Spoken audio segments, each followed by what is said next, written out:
Good afternoon, everyone. Welcome to our webinar, Summer is Not Canceled, How to Help Teens Make the Most of Summer Break.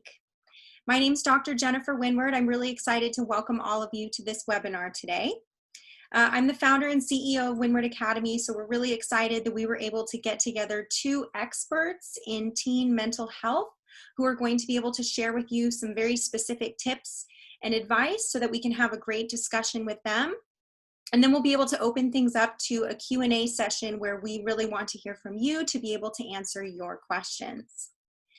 Now, I'll give a little background on why we wanted to pull together this webinar today.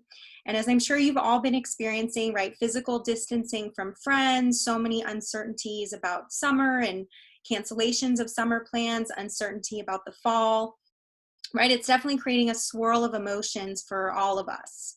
So it was just really important that we found a way to identify some very specific ideas, again, to help empower teens to be able to get through this time and to manage the mix of emotions that they're feeling.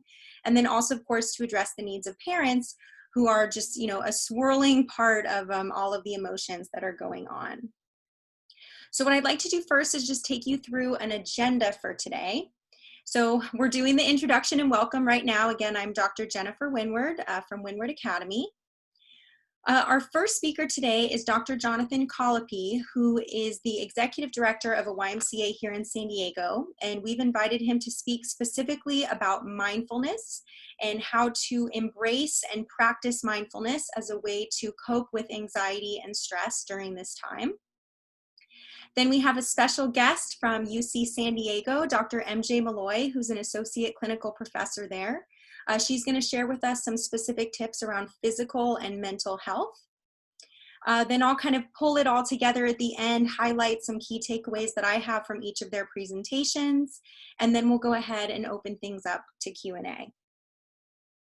Now, before we start speaking with Dr. Collopy, I want to go over the goals for today, again, just to make sure that we're all on the same page with what we're all hoping to achieve. So number one, we want to make sure that we're reviewing information so that you are learning strategies to cope, if not thrive, right? Emphasis, of course, being on thriving, not coping this summer. As I mentioned, we're going to go through these specific mindfulness techniques to be able to calm an anxious mind. Also talking about how do we prioritize behaviors and steps to achieve your goals. And then lastly, kind of pulling it together again to review strategies that are going to help college-bound teens stay on track while they're still managing all of these emotions that they're experiencing. What I want to do as well, just before we begin, is just remind you that we, of course, want this to be a conversation. We value your input, and so please feel free at any time in that Q&A at the bottom of your Zoom window, just please submit any questions. You can submit questions throughout the presentation, and then again at the end, when we do Q&A, we'll be able to pull those questions from you to be able to review with Dr. Collopy and Dr. Meloy. So what I'd like to do first is give you a brief introduction to Dr. Jonathon Collopy. He has over 30 years of experience in mindfulness and mental health. He is a practitioner, a facilitator, a teacher, a therapist, and actually is the pioneer of the Be Well webinar that the YMCA has been putting together every week kind of during all of these COVID-19 closures. So his focus today is finding calm within. So how to help teens and their parents learn simple techniques to provide a grounded and centered space, and then also how to calm an anxious mind, develop greater focus and concentration, and optimize performance. So we're going to go ahead and welcome Dr. Collopy and then go through some questions with him. So welcome, Dr. Collopy. Can you hear me okay? I can. Jennifer, thank you. It's truly my honor to be a part of this, and I know I really admire and appreciate you bringing this forward. It's a an extraordinary time that we're in terms of the unknowns and the change that's going on, and just incredible uncertainty. And I appreciate that you're empowering the youth of today to be able to take that on. It's wonderful to offer that. Just if I can, I was at the market earlier, and I saw this magazine, Time Magazine, The Age of Anxiety. So this just gives you a sense of this is a collective experience. It's not just you and I. All of us as a community are challenged with the anxiety of what's going on today. So. Yeah, absolutely. Thank you for that. And thank you again for being here with us. My To pleasure. address that, cover of Time magazine topic, we'll go ahead and jump right in. So what I was hoping you could do, Dr. Collopy, is, mindfulness as a practice has been shown to help teens and adults with anxiety and stress. But I think we might need to start at the beginning for a lot of our viewers. So I was hoping maybe could you just define for us, help us understand what is mindfulness and what is the experience of mindfulness like? Wonderful, it'd be my honor. Just to go back a little bit. So in the population right now, typically anywhere from 20% or more are challenged with anxiety at any given time. And what's gone on currently with COVID and just all the uncertainty, that has increased to about 30%. And the research also shows for teenagers, young adults, it's 30% or more that are challenged with this free-floating worry and anxiety. The interesting thing is only about half those people seek out any kind of support to take that on. So they're left with just kind of struggling with how best to deal with it. And a lot of us kind of look for ways to be distracted and escape. What I would put forward is that mindfulness is really a resource to take this on. Think about it as having that toolbox. So mindfulness is one of those tools, resource in that toolbox. As you need it, it's available for you. And so today, let me start with just giving you a sense of what the definition of mindfulness is. One of the gurus, Jon Kabat-Zinn, who started mindful stress reduction, he would speak to it as it's the awareness that emerges paying attention on purpose, in the present moment, non-judgmentally, to the folding of experience moment to moment. So my takeaway with that is really simply being here now, an unconditional way, open, curious to this moment.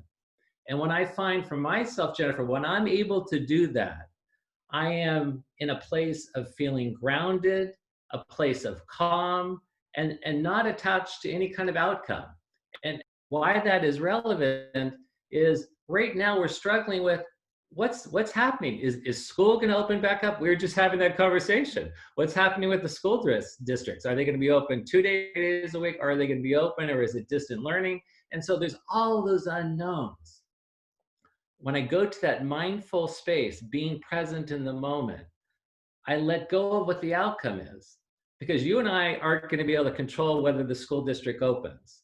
We're not going to know how to take on if the virus comes again.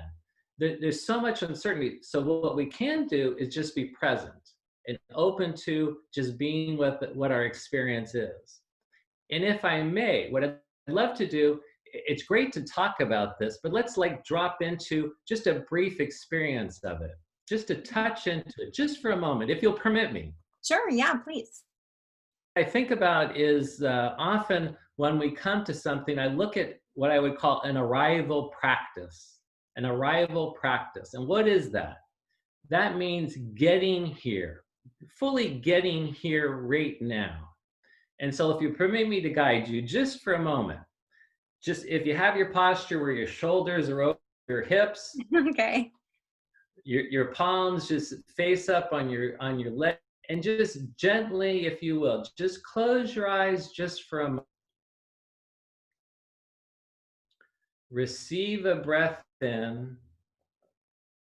Feel the air coming through your nostrils, floating to the back of your throat.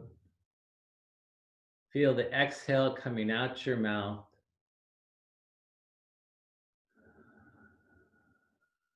Continue this cycle. As you continue this gentle cycle of breathing, just make note that you've taken care and finished the calls, the studies, any work that you needed to do. Just acknowledge that it's done for now. You can come to it later. Continue the cycle of your breath. Acknowledge that you did on the Zoom. That was your intention. Continue your breath in and out. Recognize that you set aside this time to be part of this conversation. Allow yourself to really just greet this moment. Feel into what this energy is just now. Whether it's pleasant, unpleasant, indifferent, whatever the experience holds, just be with that.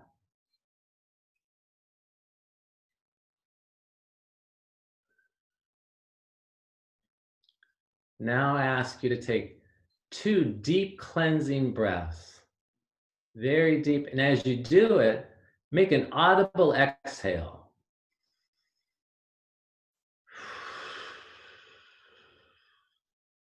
One more deep cleansing breath.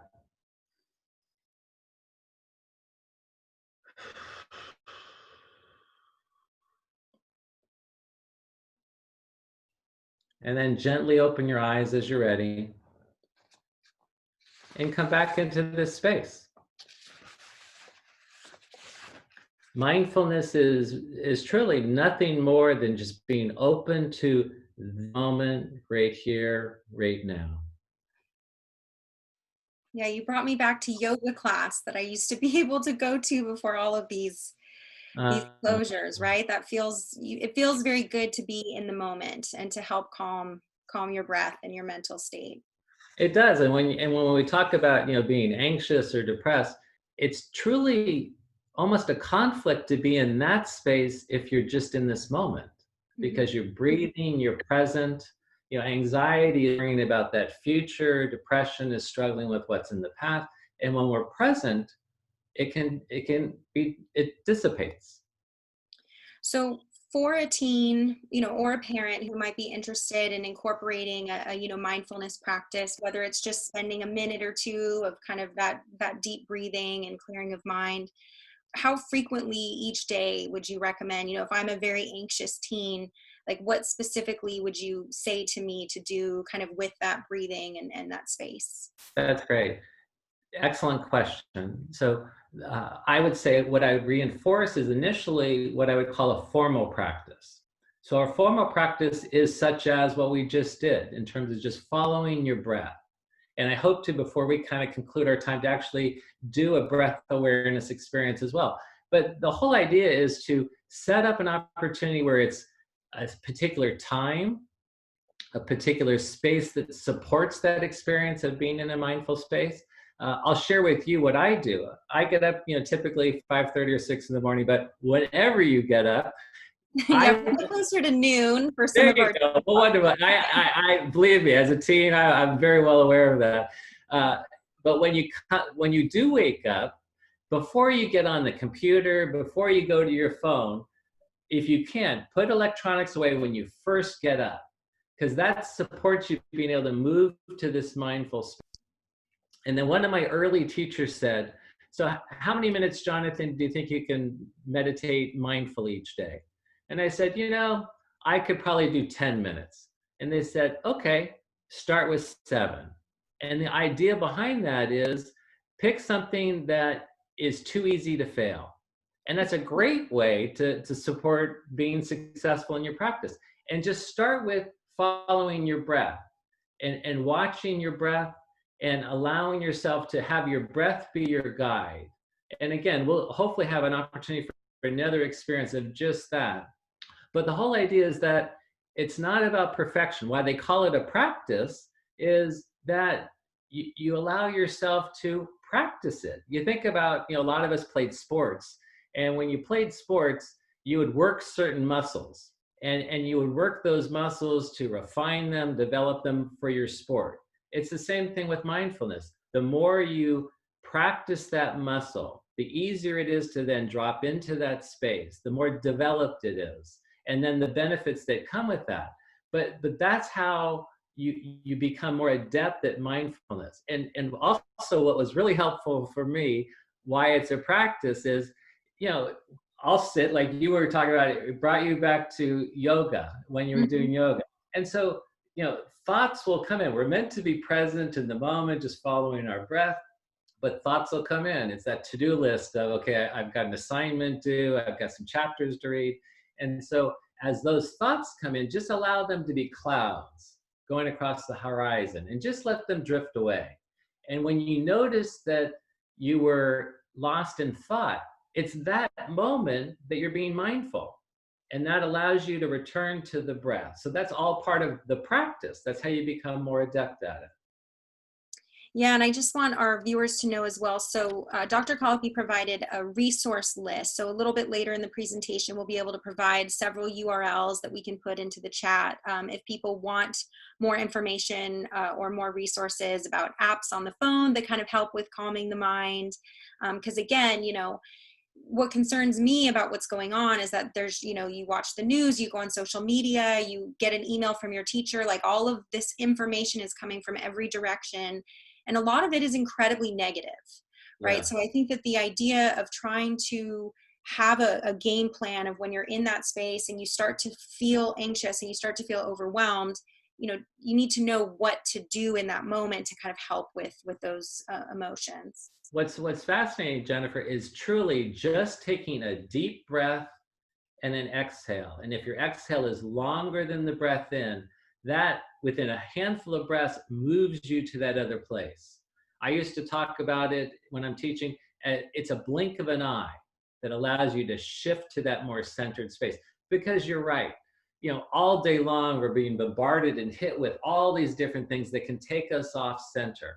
And Mhm. so in some ways it's important to kind of recognize when you're being knocked around. It's like that ship out on the seas and being, tossed and turned. But you have the ability to right that ship. And so allow yourself to, in a blink of an eye, get to that centered space. The other very important point is, I think it's helpful to limit all the news because the news is constantly changing too. So, Mhm. whether it's supportive or not, it's helpful to kind of shield from some of that. What do you really need to know? And then maybe shift away from it. That makes sense. Well, great. Well, I'm excited where we're kind of leading from your discussion into Dr. Meloy's because she's going to take a lot of these ideas and kind of turn them into actionable items that students can do as well. Like when they used to be able to play soccer and sports and kind of get out some of that energy, and now they're not having that ability, right? So kind of how do we blend mindfulness with behavioral actions that students can do to really, again, help them cope with everything that's going on in their home. So we'll definitely be back and be able to go over more of this great information. Thank So you. I'm going to, yeah, thank you so much, Dr. Collopy, for sharing all of that and for helping me to, calm my mental space as well today. You're welcome. Um, so I'm going to go ahead. Let's see if I can share my screen again, just to be able to introduce Dr. Meloy to all of you. Here we go. Okay, so next up, I'm really excited to introduce Dr. MJ Meloy to all of you. As I mentioned earlier, she's an assistant clinical professor at UC San Diego. She has her master's in psychology and her PhD in clinical psychology. Also, interestingly, for those of you who might be fascinated by crime scene shows the way I am, she has her postdoc in forensic psychology. She currently works as a neuroimaging researcher at UC San Diego on an adolescent brain development project. And her focus today is to give steps to teens and parents to, again, help them get themselves into the right state of mind. But then kind of deeper than that is how do we execute those behavioral steps to achieve those goals? So I'm excited to welcome Dr. Meloy. Can you hear me okay? Yes, I can. Can you hear Perfect. me? Okay, we can hear you as well. Thank you for being with us today and for sharing your afternoon. Great. Thank you, Jennifer. And thank you, Dr. Collopy, for all that good information. It really did set the stage that, you contributed as well, Jennifer, how we need to kind of center ourselves in our mind first before we kick off any kind of, task for the day. Well, if it's okay, I'm going to jump right into the questions with you, Dr. Meloy. So you have a unique perspective that you can bring because you have kind of a professional research background from your work at UCSD, and then you're also a mom of a 16-year-old, right? So I'm excited that you're going to be able to help blend both, professional and personal insights for our viewers. What I'd love for you to do is maybe share more about the ways that you structure the home environment, so that, again, maybe you can share some insights or ideas about some of the families who are on the call today. What are some ideas for them? Great. Yeah, I'd be happy to. And thank you for having me again. Of course. I'm really excited to talk about some of these things because I think they're at on every parent's mind, as well as every teen's mind, trying to adapt to the new situation. The new normal is the key term that's being thrown around nowadays. And one thing that just keeps coming back around is consistency. So if we, use Dr. Collopy's, mindfulness practice, we do set the stage for kind of calming our mind and getting us ready for the day. And then part of getting ready for the day and to add to the consistency is to look at some kind of I would say some three main behavioral things that you have control over. And the first one is trying to, set up a routine bedtime. Teens and sleep is so important, as, you hear about it in the news and in the research. A typical average night of good sleep is about 9 hours. And as they start changing their circadian rhythms to go to sleep later, you can't really fight that. And I guess one of the benefits of the COVID is that now they don't have to get up and be at school at an early hour and fight against that natural circadian rhythm.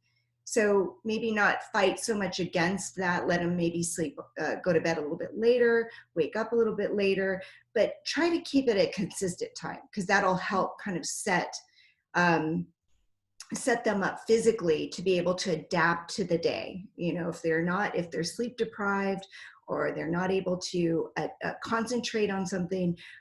Many studies have shown that whether it's not really ADHD that's happening with some of the kids, it's really sleep deprivation in the schools. And some of the schools have changed their hours before COVID, just to try to tackle that. So that's one area. The next is kind of try to adapt some routine meal times. I've noticed at home, snack time is anytime, and that's fine. But, having several, bags of chips or sugary snacks throughout the day is just going to set you up physically to not be able to process information. It's not food for the mind.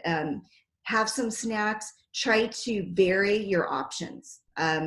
Teens like to have choices. I guess one of the main take homes is provide options, provide choices, rather than kind of setting the limits and trying to dictate what they eat, because they will kind of ebb and flow with their favorite foods and what they like to eat. And more surprisingly today, teens are very, very well educated about, some are going vegan, some are deciding to go vegetarian. So a lot of them know the benefits of good food. So they do it on their own, but you want to definitely encourage that. Maybe continue with family meal time, even though the time of that can get away from us as the day seems to drag on and on with us being locked in our homes. But and also, I don't want to talk about exercise, because exercise needs to be an important part of that. You need to be able to get out, move. You need to encourage blood flow and leads to the oxygen to the brain. And the brain development is crucial right now for teens, as they go from beginning at age 12 to 25, as the brain matures. You want to also encourage that through different exercise. And I know I've heard about, we can't get out, all the restrictions. Say there's some activities that have been restricted with game sports and team sports. There's still ocean swimming, there's ocean sports, there's trailheads that have started to open up. Doing these things safely, following CDC guidelines, but still being creative in some of those choices. And we could talk on and on about setting up the workspace for children to accomplish their tasks. Mm-hmm. Like, for instance, if you get up in the morning and you have, say, assignments throughout the day, what's really worked well for us, I know my daughter who is very structured, the whiteboard has helped, kind of setting up some realistic goals. And I know that was in the Why Be Well series with Trevor. He was talking about how we need to have realistic goals, not, we don't have to get an A in every assignment. We don't have to achieve that 100%, but we do need to try to achieve the best effort. And so setting up a quiet workspace, this is a space where I do my work, as well as trying to build on the strengths for certain classes that of interest to them. I know that my daughter's, favorite class changed, if not each semester, Mm-hmm. each year, so now we're into chemistry as opposed to, well, at the top of that list is always English literature. So. Mm-hmm. Mm-hmm. Yeah, and I love a couple of things you brought up, Dr. Meloy, are really important to emphasize. Sometimes we just find ourselves going to the kitchen, grazing all day. So you feel like you're feeding your body, but then you don't realize that just having a solid meal could really just help you feel better and get that fuel and that energy to help you focus. And so I'm really glad you brought up that point, because again, I think it's something we don't necessarily think about as much. And then I love too that you connected to the Be Well webinar that happened yesterday with the Why, when Dr. Collopy got to interview Trevor Hoffman, right? One of our best, or probably our best closing pitcher in San Diego Padres history. And you're right that he shared that advice about how important it is to be honest with yourself and to focus on things that you do well, right? So during a time of so much stress and so much anxiety, when you can center and focus and celebrate what you do well, how much that can really help. So I'd love for you to maybe comment a little bit more about how to set those expectations, or how do you kind of suggest for people to achieve their goals that they might be setting? Yeah, I think setting up at least maybe 3 or 4, with 2 of those goals being the ones that you really want to accomplish that day, so that at the end of the day, if those have been accomplished, and then you've started, like, say, goal 3 through 5, Mm-hmm. then you have something to carry over to the next day, and that they're realistic. And then breaking them down, because I think sometimes we take on the whole assignment at once, or procrastinate, which is, one of teens, I think they have an expert gene for procrastination, or not teens, all of us do. We all do, especially if it's not in the area or the topic that we like. So yeah, we're gonna, try to put that off a little bit further. So just trying to break down those goals realistically. And taking a break, because our brain is a muscle. It needs to take that break. Maybe practice the mindfulness techniques, get outside, get some fresh air, now we're still wearing masks are recommended, and 3 feet distance. But there are many things that you can do to try to reboot yourself to kind of assess those goals. And falling in line with the strengths, I think building on the strengths, that when you set those goals, you want to also incorporate one of your areas that maybe you're not so strong at. I hate to use the word weakness, because weakness implies that it's maybe heading towards a failure, but so much that maybe you just didn't have the right teacher to help you through that. You didn't have the right, there weren't the right materials to help you get through that, to draw you in, to create the interest that you need to get through it.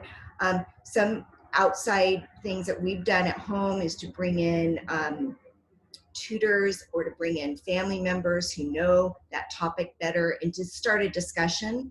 I think one of the key things is to have a conversation with your teen about what their passion is, what their goals are, where they see themselves, not the name college, or where they're heading for the next 6 years, but try to break it down into realistic realistic goals, realistic timelines, time points. So maybe, what do you hope to see happening over the next 3 months? And then you can, expand that out. Of course, we need to plan for college, which will be your area of expertise, and how we get, teens, especially, to utilize the summertime to try to maybe achieve 1 or 2 of those goals that they set for themselves. So it sounds like, Dr. Meloy, you're suggesting that there's a summer in which people really focus on their strengths, like they identify their passions, they're connecting with their identity, what makes them tick, and then kind of focusing on those types of activities where they can break things down into sub goals and then really feel like they're achieving and working towards something, even if it's not curing cancer or whatever people feel like they have to do to get into the best college, right? Kind of being a teenager, but being a mature and an aware teenager who can notice things in the environment, notice things in the community, connect with themselves and their peers, and just really try to highlight what they do well and really celebrate that. But then also kind of looking for opportunities to build up their strengths. Would that be a good summary, or did I miss anything? That would be an excellent summary. I think one of the things that reminds me when you say all the summary items is, so often I hear, well, if I ask the question, what is it that you want to do? That I've had a lot of comments like, oh, well, no one's ever really asked me that. And, I know that there are many parents that do have those discussions, but sometimes because of all the stressors right now, it's hard to sit and really listen, kind of be present again, going back to that being present. And that goes along with the social, the new social norms for kids. I think socializing is so important. I think that's creating a lot of anxiety right now. When do I see my friends? When am I able to engage? And so Zoom or FaceTime, rather than just social interaction and the social platforms where they're just typing or sharing pictures, that's fun. I think it's important, but it's also good to be able to see your friend's face, for them to be able to read social cues, to learn how to interact personally. So that's really an important part of connecting socially, is being able to see someone that unfortunately we haven't been able to now. Yeah, no, that makes sense. I mean, I agree. The social impact is huge in terms of prom being canceled, graduations being canceled, even just everyday social interactions that are such a huge part of young people's development and friendship. So I'm really glad you brought up that social piece, because that's it's a huge part of all of this, and it's an important part of all of this. So, and that's where their creativity comes in. The drive-by graduation wishes, dropping off a gift, trying to connect with others by making signs and reaching out. Yeah, that's great. Well, I'm going to do a very quick recap. What I'd like to do is I'm going to throw the resource list up on the screen as I do about a 5-minute just kind of summary. And then Dr. Meloy, would love to have you back, and Dr. Collopy, so that we can field some questions from our viewers. So I'm just going to go ahead and pull that up quickly here. Just give me one moment. Sorry. So what you hopefully can see on your screen, if I'm using Zoom correctly, is a listing of some resources that Dr. Meloy and Dr. Collopy wanted you to have access to. So hopefully in the chat, you're able to see we've actually put the URL information for each of these to make it easy for you to access. So again, while this information is up on the screen, I'd love to just do kind of a quick chat with you, and then again, we'll invite them back for some more questions. One thing that Dr. Meloy mentioned that I think is really important in terms of setting these sub goals, this is something I actually teach in my behaviorism class that I teach at UCSD, is about establishing bright boundaries. So what I mean by that is sometimes people have a goal for themselves of like, oh, I'm going to study for my algebra test. But that feels very big and very overwhelming, right? What does that actually mean to study for an algebra test, right? It means that you need to break down different topics, that you need to do questions 1 through 20 on this topic and questions 30 through 40 on this topic, or whatever it is.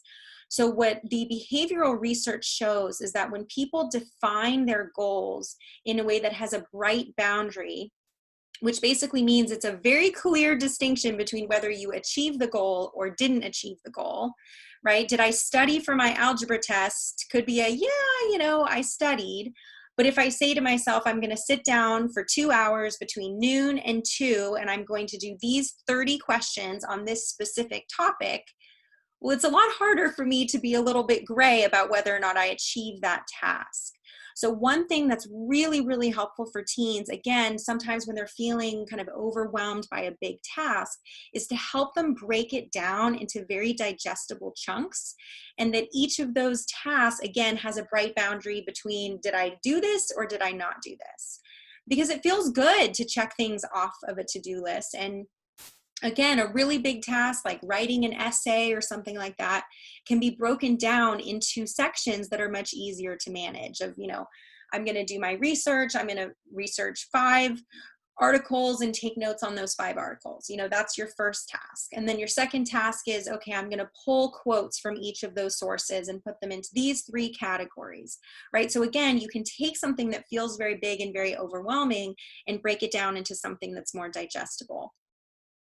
One kind of idea that I have for the summer, and hopefully it doesn't sound silly to you, but I've been suggesting to a lot of students that they kind of pretend to apply to their dream job this summer. So what that means is that they go through the process of going online, going to companies' websites, reading job descriptions, looking for skills that they look for, experience that they look for, behavioral traits that they look for, and just kind of learning a little bit more about what that process is even going to look like. Because sometimes that will just really help you to better understand, you know, once you're thinking about a career plan or a college plan and what programs you're going to take advantage of, what student organizations you might want to join or might want to found and then lead, right? Just kind of knowing what people are looking for, I think, is a really helpful exercise, so that again, as you're doing this reflection on who am I and what makes me tick and what do I care about and what are my values and what are my strengths and how do I see myself contributing, again, as you're kind of trying to answer those questions, a lot of times when you can just sit down and spend some time exploring what currently exists in the job market and what they're looking for, it can help you better refine what you're choosing to do, again, if you know that you kind of have your sights on this dream job. Last thing that I would mention for summer is that it's kind of a balance here, right? I mean, as both Dr. Collopy and Dr. Meloy shared, things are very stressful right now for everybody, right? Dr. Collopy opened by sharing how anxiety statistics in our country have drastically increased. And it's understandable because we are facing an unprecedented time. And every day there just seems like there's something negative, even more negative, right? So we're looking for glimmers of hope in different places. And I know that this sounds like a weird example, but a lot of times when we think about our coping skills and like having to do something that's difficult, it's a lot easier to do things that are difficult when you know when they're going to stop, right? So even think about a workout class. If you pick up heavy dumbbells and the teacher says you're going to do this for 30 seconds, you kind of have that in your head, right? Or, oh, you're going to do 20 of these. You get that in your head. And then as you're working towards that, you're just constantly knowing, okay, it's going to end, it's going to end, it's going to end. And when you know that something's going to end, it's so much easier to push through the pain. But what we're all experiencing now is that there's that giant question mark. We don't know when the pain is going to end, right? So that is why we don't have that kind of natural mechanism of helping us manage our stress and anxiety, knowing an ending point. We don't have an ending point. We have a giant question mark, which is why I think it's requiring so much more inner strength and focus and connection to our family and connection to community and friends for all of us to be able to get through this. So we can definitely embrace summer as a time for teens to kind of reclaim their childhood and find ways to be silly and be playful and just have fun. And then at the same time, helping them, you know, adult more and helping them learn skills about money management, about writing handwritten cards and actually mailing a card, like where do you put the address and where do you put the stamp and all of those good things. So with that, that was just my quick recap. What I would like to do now is turn to all of you to answer some of your questions and to invite Dr. Meloy and Dr. Collopy back on. So we'll have them turn their videos back. And then I'm going to go ahead and look in the Q&A chat and see what questions we have here. So it looks like, Dr. Collopy, I'm going to start with a question for you about mindfulness. It looks like we have a question: how can mindfulness help with test anxiety? So kind of specific question here, but again, I think something really important because test anxiety is experienced by so many people. Excellent question. And a test can take the form of a lot of different things: SAT, as well as just chapter tests, as well as interviews for a summer job. That's a bit of a test. It's performing. So the simple act of breathing allows you to just ground yourself in that space and time. It's interesting. It allows you to kind of empty out any of the angst as you move into that particular space. There's an article that I read recently that did research on before students took an SAT. They encouraged them to sit down and write for about 10 minutes right before they took that test and empty out their fears, their anxieties, what could go wrong. And as they emptied that out, and as they went to take the test and breathe and open to that moment, it allowed to, if this makes sense, it took away the energy during the test of what they would put into, am I getting this right? Am I going to pass this test? It took away that cognitive energy that would get dissipated into anxiety for them just to focus on bringing through. It's all within them. They have the answers. They've done the work as long as they have, and it's opportunity just to show it. And so mindfulness allows them just to move into that particular space, whether it is emptying those negative self-talk out, or also moving to a space of, what are my strengths? I'm prepared for this. I did the work. I've taken the pre-test, the practice test. I've nailed it. I'm ready. And then allow them to move into that space open and let it come through. That's great. Yeah, one administrative thing I'll add, just in case someone shows up to the ACT or SAT expecting to be able to journal before, do know that if you wanted to do that exercise, you'd have to do it in the car before you go inside, just to make sure you guys know you couldn't actually take notes on a separate sheet of paper right before the test starts. But that is something that you could do from the car or sitting outside the testing center. But breathing, of course, is something. And is there like a number of breaths that we should do or a number of seconds that we should count? That's excellent. So if you can go to 5 deep breaths, again, just following the breath, going in through the nostril, out through the mouth, letting your following your chest rising, the rise and fall of your chest, just following your breath. 5 deep breaths of that cycle allows you to just move to that space. Okay, great. And that's obviously something you can do rather privately, right? I mean, if you're sitting outside for an interview or sitting at your desk, waiting to take an exam, it's good that there are things that we can do that won't necessarily be really obvious to those around us. Exactly. Yeah, that's great. Okay, let's see if we have any other questions in here. So, Dr. Meloy, I think I might start with this question for you. It says, my high school students are really struggling with not being able to work, do internships, regular social interactions, right? You hinted at that earlier. This person is looking for specific ideas of how they can be productive during the summer, gain independence, and help others. So it sounds like this mom has a great vision, right? Productivity, independence, and helping. So Dr. Meloy, maybe we'll start with you, and then Dr. Collopy, if you have other ideas of specific things that her team can do. Sure.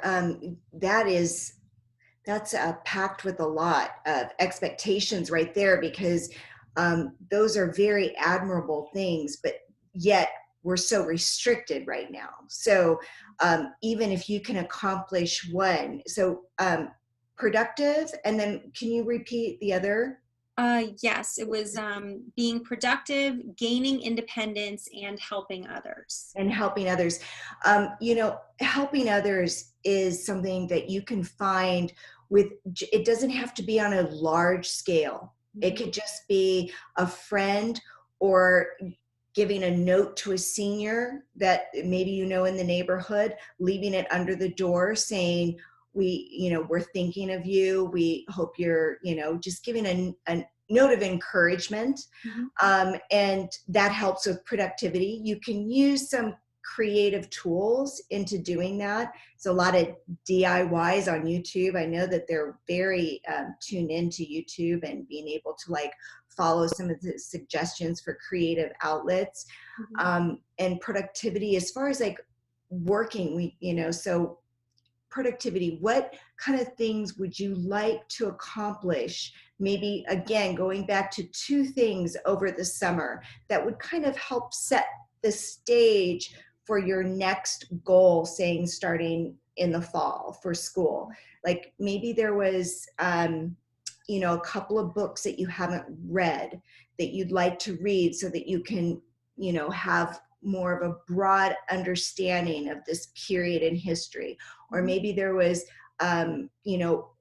a volunteer opportunity that you'd like to look into, but you were never able to do that because you were so busy with sports or with academics. There are some opportunities out there now that you can do via, I'll have to look at some of the resources and then maybe I can add some links. But I think as things start to open up slowly, there's starting to become like food drives. I know that I got a notification about please drop off any canned food to this address, and they're collecting it in a box so that they can go and take it to the food bank. There's very small steps, and it really depends on the passion of the child and the teen and the family together, because they can be family projects. Yeah, that's great. Dr. Collopy, do you have any other kind of specific? I love where Dr. Meloy started in terms of, and it was from her earlier share, of really meeting the student or their child where they are. What wants to happen? Obviously, there's a desire to assert themselves, that they're developing, they're taking on greater independence. So what would that look like?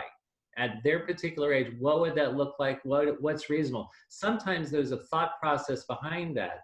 And to your point of bright boundaries, what would it look like specifically for them to achieve that independence? And a lot of high school students know what that looks like.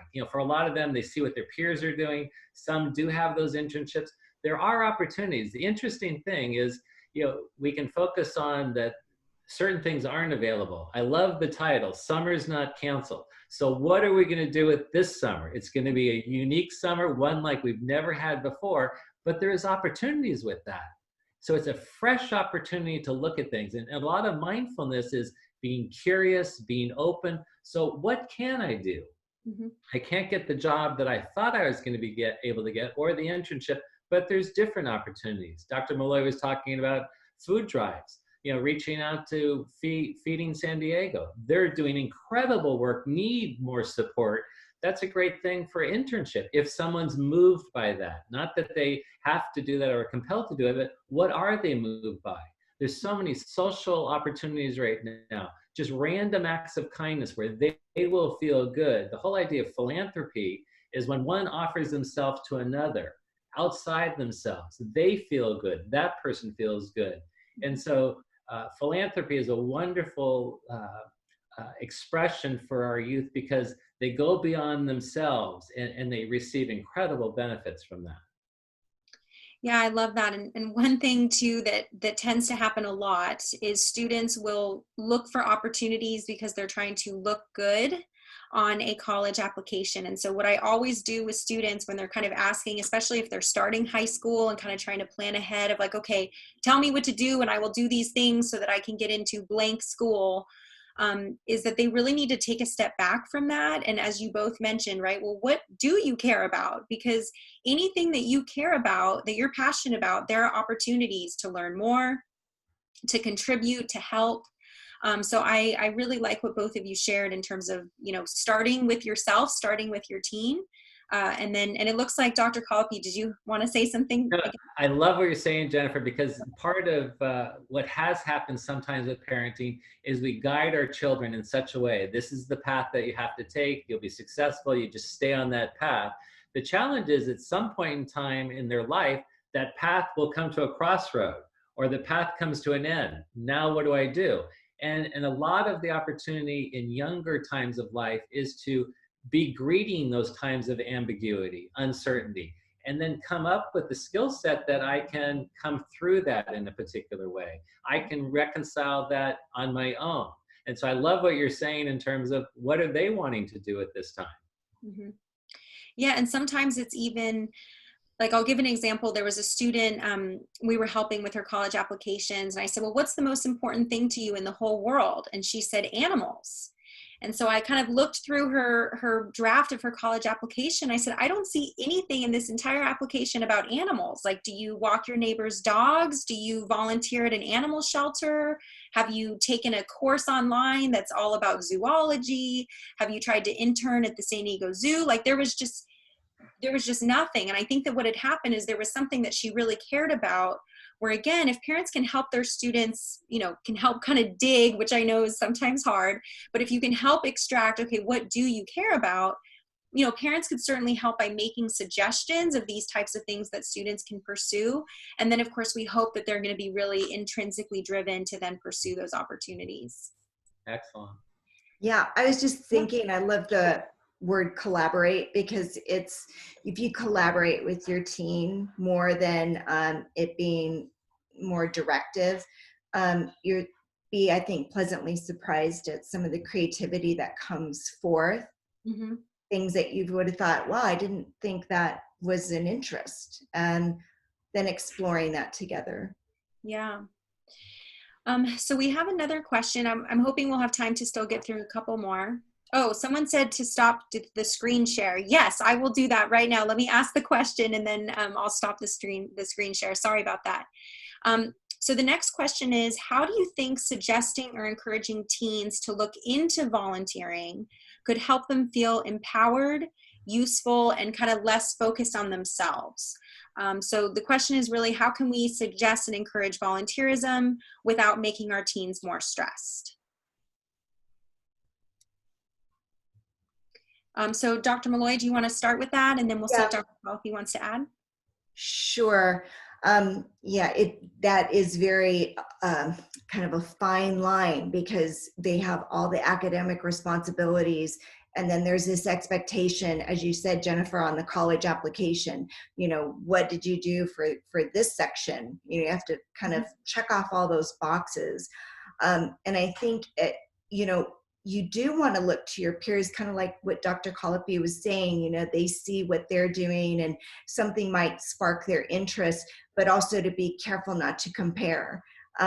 That happens very easily. They're, well, I should be doing this many hours, or this is what's required here, but more developing, again, their interest, maybe looking into that animal care volunteer work. Right now, it's about volunteering things that are social distancing, but it's about driving those interests and also maintaining those realistic goals. Sometimes it has to ebb and flow. You can't say, you want to volunteer, but you can only do, like, for instance, Habitat for Humanity does, 2-3 month stints. You don't have to commit for a full year. So again, it's about balancing, trying to find that balance. I would also, that's excellent, Dr. Meloy. I really appreciate that.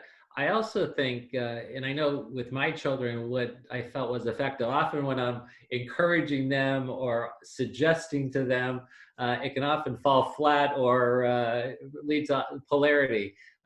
Yet if I model something for them, and they can experience something that I'm showing an investment in, that might spur them to do something themselves. I got involved in Solana Beach, started the Kindness Project, and we do a lot of different things just in our local community.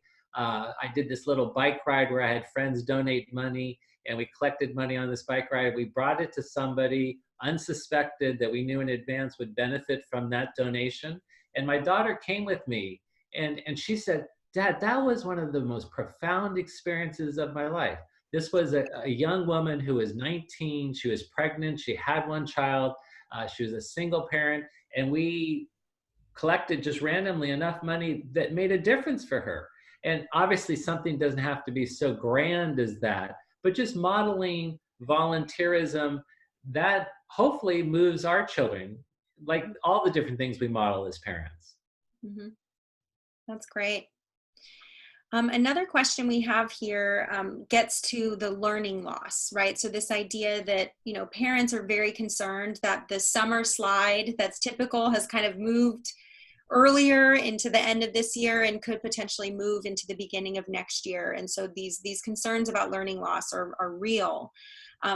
Would either of you, I mean, I can talk for 20 hours about that topic. So I want to open it up to either of you if you wanted to share anything about, you know, your suggestions for learning loss resources, and then I can also jump in. Well, I'm going to defer to you, but before I do, I would say, you know, for some that are graduating from high school and looking at college, and there's some unknowns about what that particular college may look like next year as a college experience. Some are looking at, should I take a gap year and do certain things? And so it's the same idea with summer possibly, versus there being that learning loss. How can they use this time? It's an extraordinary opportunity.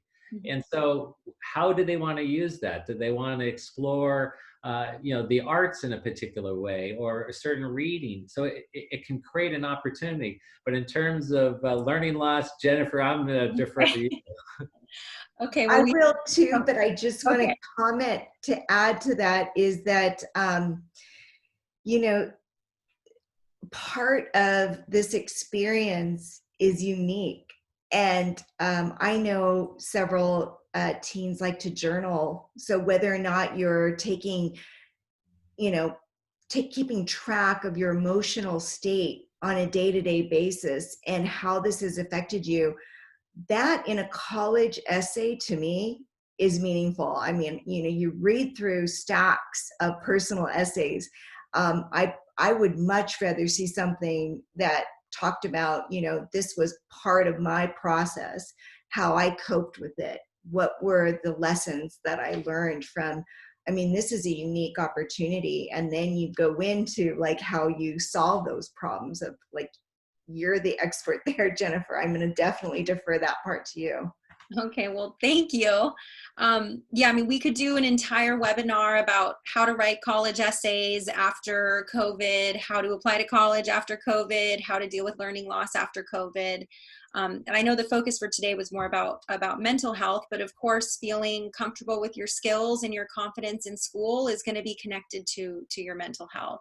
So what I would suggest, and of course, I can also send more resources after this call is over to everyone who attended, but starting with a diagnostic, right? So the key thing to keep in mind is that, you know, standardized tests for the end of the year have been canceled. So schools aren't going to have any sense of knowing where students are at the end of the year. So that's really falling into your homes to do those assessments yourself for your kids and to see what are things that they need to learn and review so that they're ready for next year, and what are areas where they're already going to be ready. So taking a diagnostic ACT or SAT, right, even if it's not something that's on your horizon for any time soon, looking at mistakes that are made, because again, remember, these tests are on very basic English and problem solving and reading skills. So even using an exam like that and then looking at, oh wow, you know, I made a lot of mistakes in apostrophes, I should go do some lessons and learn about apostrophes. Or I made mistakes in agreement, I need to learn how to write, you know, with subject verb agreement in a sentence. So because those tests really dig into just those core basics of writing and reading and math, you can use a test like that to see where your student is currently kind of performing. And then the more important part is to pull out and to look at the mistakes that he or she made to then guide, okay, what is a study plan that we could then put together for the summer?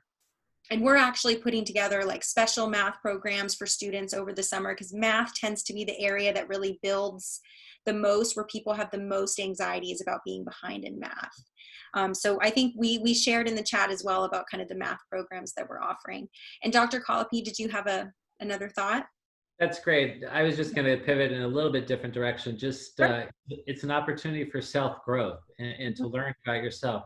There's a wonderful website, Coursera, and on there are all sorts of free classes where you can learn about yourself. I took a class there called The Science of Well-Being, and it's really the class about what makes you happy. It's the most popular class at Yale, and Dr. Laurie Santos facilitates it. And it's experience you go through. It takes about 10 weeks to do it, but you learn about what really makes you happy. but there's classes like that just to learn more about yourself. Sure. So maybe what we can do is the three of us will work together after this call, maybe pull together some more resources that we could then send out, as you know, because I want to take that class, right? So I would love to have that link even for myself. So I want to be sensitive to time, just since we are at 3 o'clock. So for those of you who joined us, you know, again, thank you so much for being with us. For our two wonderful expert panelists, Dr. Collopy and Dr. Meloy, I can't thank you enough for being a part of this today. And then, yeah, thank you. And last announcement, we are going to have another webinar 2 weeks from today, same time, 2 o'clock. So for those of you who are joining now, please do be on the lookout for some emails from us about that if you'd be interested. It's going to have more of a focus on college and career planning. So kind of digging into more specifics of tests that students can take to learn about their personalities, to learn about their strengths, to learn about their hobbies and their interests. So again, just kind of getting back to this common theme of learning more about yourself, or to Dr. Collopy's point, learning more about what makes you happy, so that again, we can really pull together some great ideas for our teens for this summer. So I guess we'll go ahead and say goodbye. Again, thank you all of you for being a part of this today, and be well and take good care of yourselves and your family. And thanks again for joining us. Thank you. Thank you. Take care, everyone. Thanks so much. Bye-bye.